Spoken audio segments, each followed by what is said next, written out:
Hello দর্শক, আসসালামু আলাইকুম। আশা করি সকলে ভালো আছেন।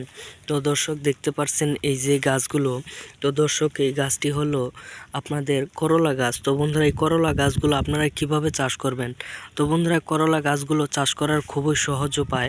তো দর্শক, আপনারা যদি করলা চাষ করতে চান এবং আপনারা বাড়িতে বসে একদম বেকার হয়ে বসে আছেন, তো বন্ধুরা আপনাদের একটি সহজ কাজ বলে দিচ্ছি। তো আপনারা চাইলে বাড়িতে বসে কিন্তু এই করলাগুলো চাষ করতে পারেন এবং এই করলাগুলো যদি আপনারা বাজারে বিক্রি করতে যান কিন্তু অনেক টাকা ইনকাম করতে পারবেন। তো দর্শক, এই করলা গাছটি আপনারা কিভাবে রোপণ করবেন?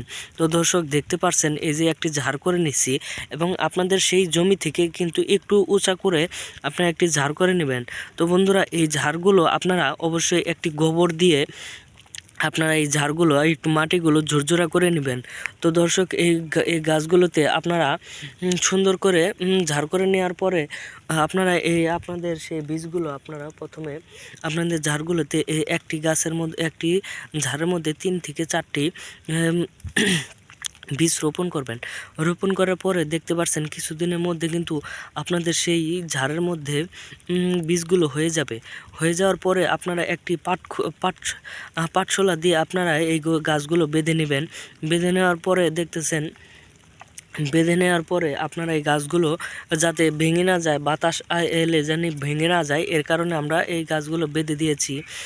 এতে করে আপনারা যখন গাছগুলো বড় বড় হয়ে যাবে তখন আপনারা মাথার উপর দিয়ে আপনারা একটি জাংলা তৈরি করে নেবেন। জাংলা তৈরি করে নেওয়ার পরে আপনাদের এই গাছগুলো আপনারা সেইখানে এই জাংলাতে তুলে দেবেন। তুলে দেওয়ার পরে আপনারা এই করলা গাছগুলো কিন্তু জাংলাতে হয়ে যাবে। তখন কিন্তু আপনারা চাইলে কিন্তু